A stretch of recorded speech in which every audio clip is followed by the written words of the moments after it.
Always got to give it a little sauce when I bring it in.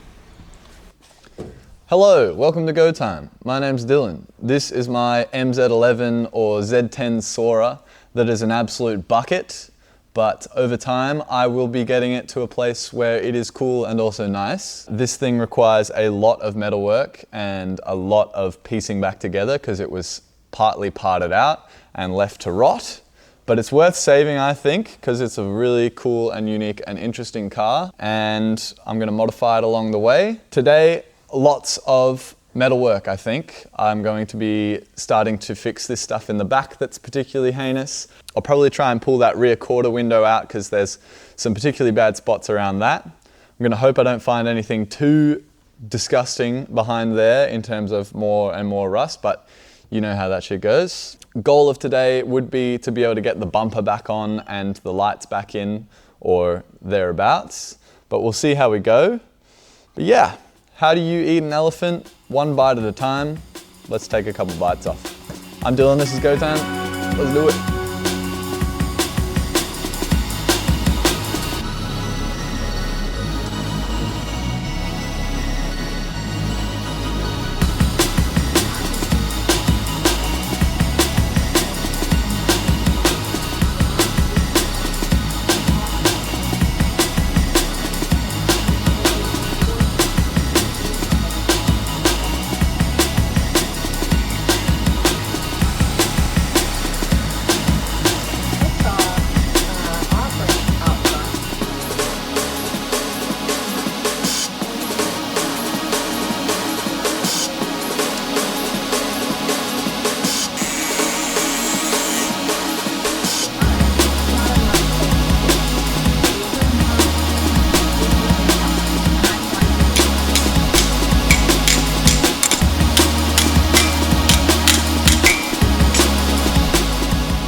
So this thing is a pretty complicated piece that I was quite nervous to do because I do want to cut this top piece away from the underside, repair the underside, and then plug weld this to that piece under there in the same way that this is put together from the factory.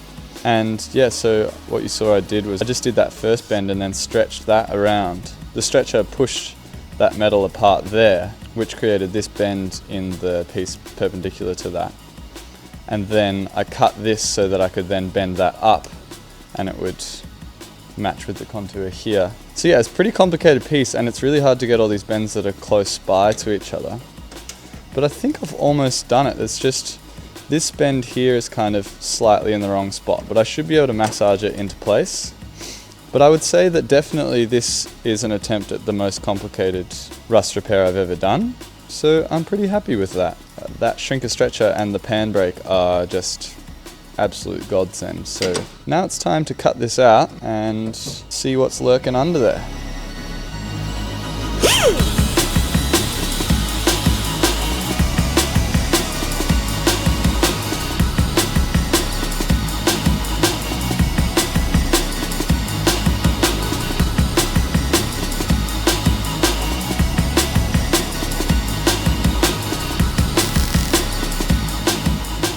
Alright, so I've made this little intersection here, and next up, which you'll have seen me do a few times, is I'm going to grind this weld down. And I think something that I didn't know before I started doing all this is that you can't just grind everything around here too excessively because it's only 1mm sheet steel. Pretty much every car is only made of 1mm thick sheet steel. So you have to be really careful just to grind the weld itself, which is why sometimes you'll see me using this 3-inch grinder because I can sort of just touch it with like the surface area that it gets is only, you know, tiny. So I can just meep. But it is easy to go overboard with this thing, I've been finding. So it's also nice having the finger sander to grind that away. But yeah, I'll have to grind this down, and then my next piece, which I made earlier, can go in here. And we can weld that in and then start properly metal finishing it all. And hopefully it'll look okay. Hell yeah.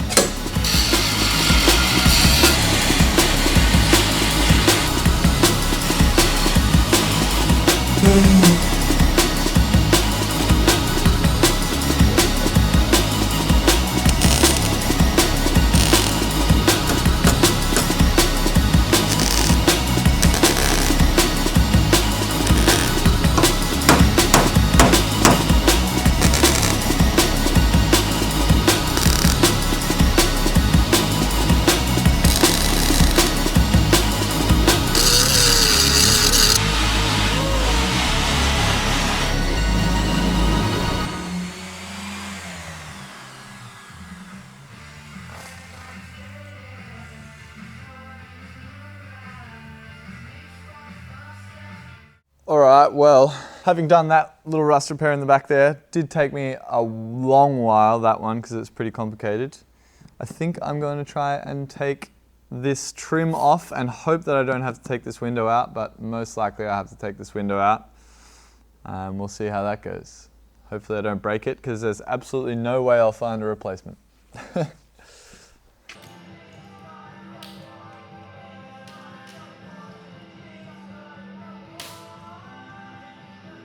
Alright, I got that little trim off. Now's the moment of truth about whether I have to take this window out.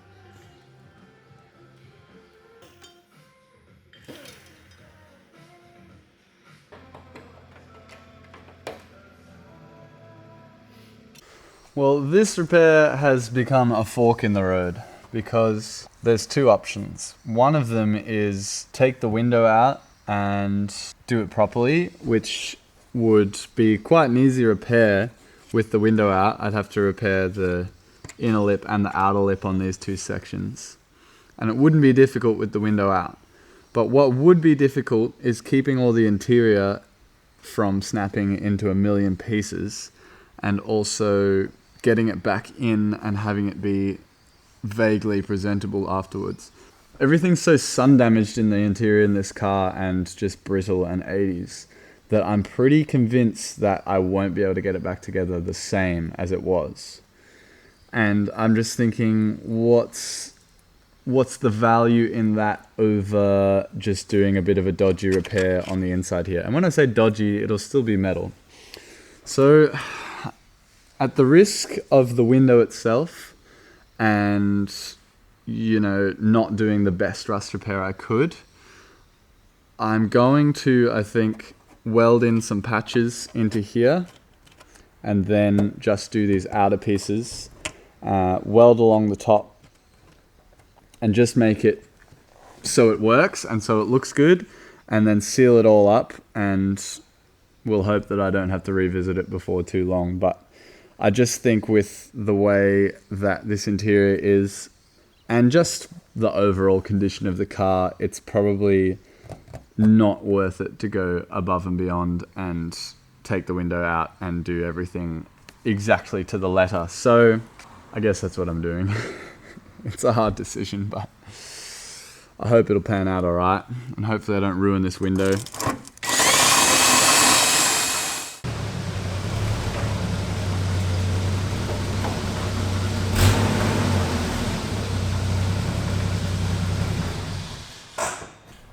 Alright, this is going to be a brief interlude in this video to do a couple things on my Land Cruiser and test the waters, see whether you are interested in this, because I'm interested in this, so maybe you are too. This is my 1984 FJ60 Land Cruiser. It is a 2F petrol motor, which is the least desirable of these. I've got this shirts tucked in cup holder in there attached to my ashtray, which was a must.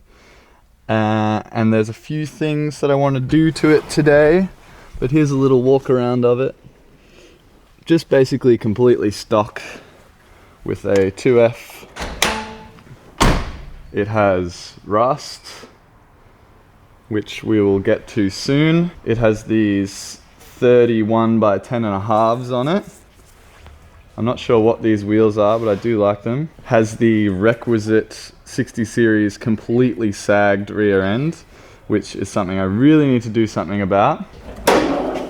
And the mighty 2F carbureted 4.2 litre inline 6 petrol motor.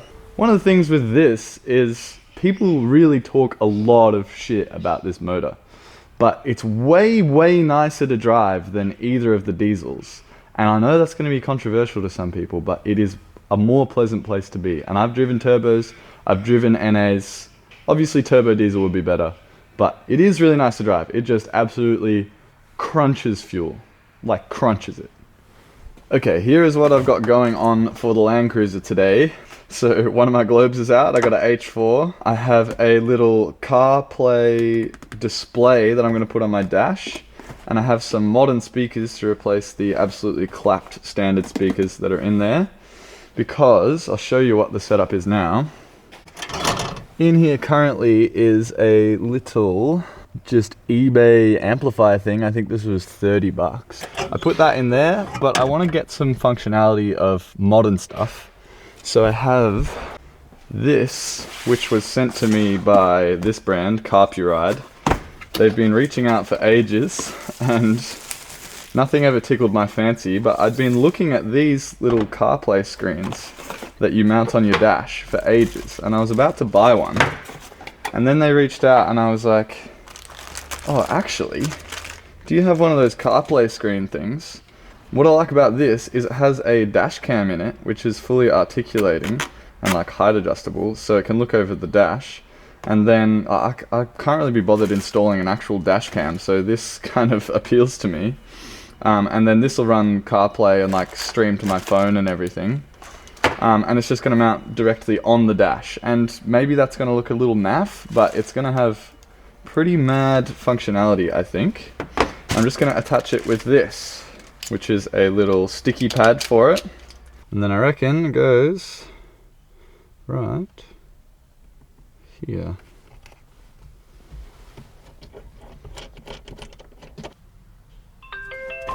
Oi! Free dog. Alright, well I've got that in. Let's put these speakers in and try and hook it all up.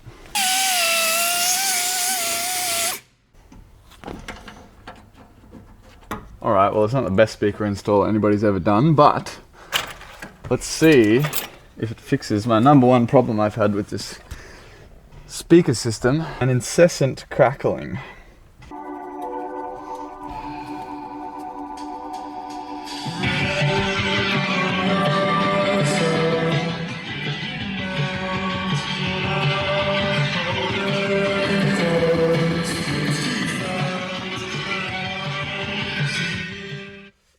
Yeah, it works. There's some things on this 60 series that are almost identical, or are identical to K70s, and that's one of the reasons why I love them so much. They're just like big Corollas. The first time I drove one of these, or actually the first time I drove an 80 series, I just had this moment where I was like, oh my god, it's like driving my Corolla, but it's not against the law. That's crazy. And then so I bought one of these. Well, I bought two of these, but you get the gist. They're really fun to drive. Even though they're slow and boaty and they use heaps of fuel, they give you that feeling, you know? That vintage car feeling. Alright, well I got those speakers in and I got my little freaking screen in there. Tucked the wires down through the back of the dash here, so it's a little neat. Alright, well I am pretty happy with this. It's got the whole, you know, CarPlay situation going on. It boots up, connects to my phone, does the whole business. I can play music from here, but I will get copyrighted and I would show you the maps, but it would show you my location. So can't do either of those things, but I can show you that it does work, so that's good. But yeah, pretty happy with that. This was in affiliation with CarPlay. They did send me this, so I have a link and a discount code if you want it, and it will be on the screen right now if you want to buy one.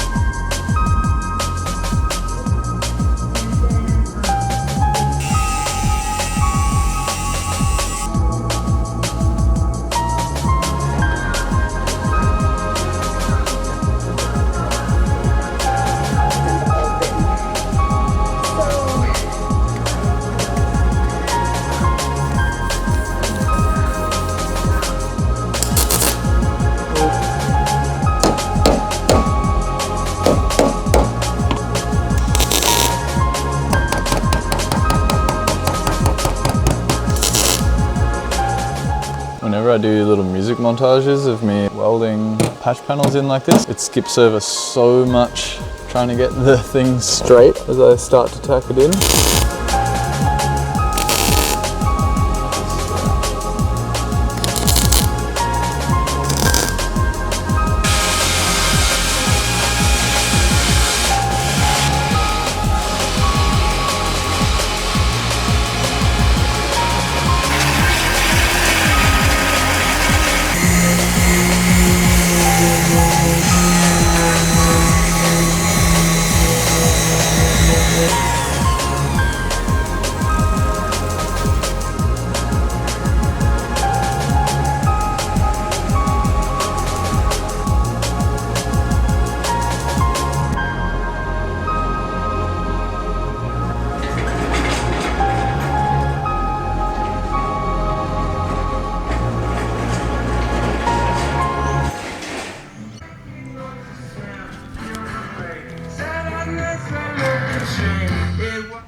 Alright, every clip starts with alright.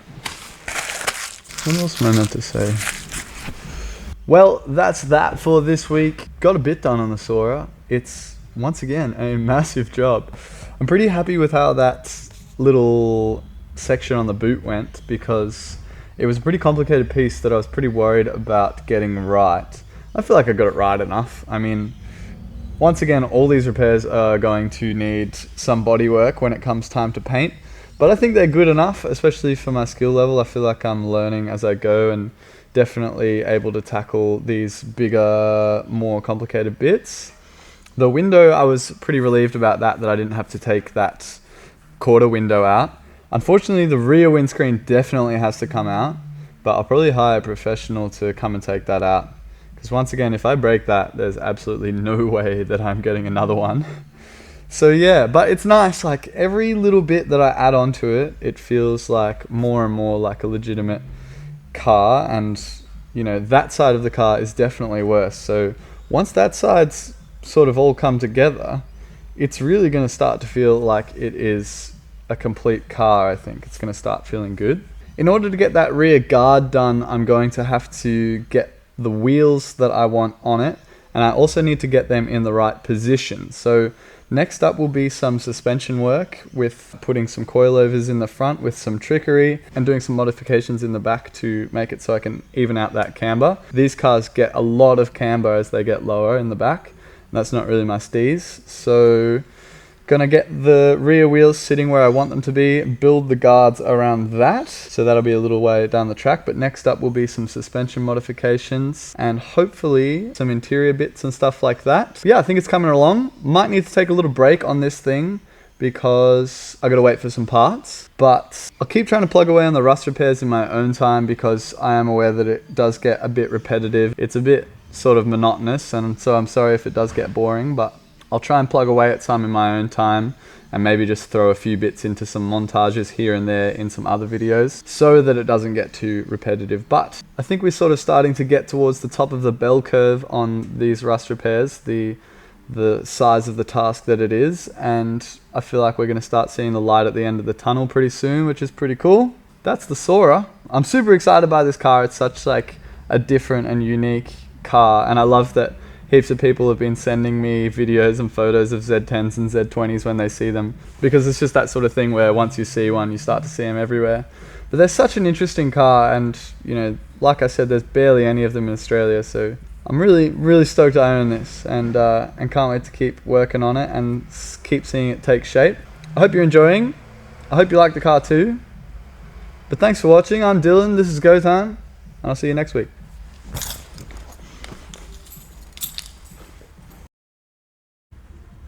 I seriously can't stop looking at this thing. It's so mad. What the hell?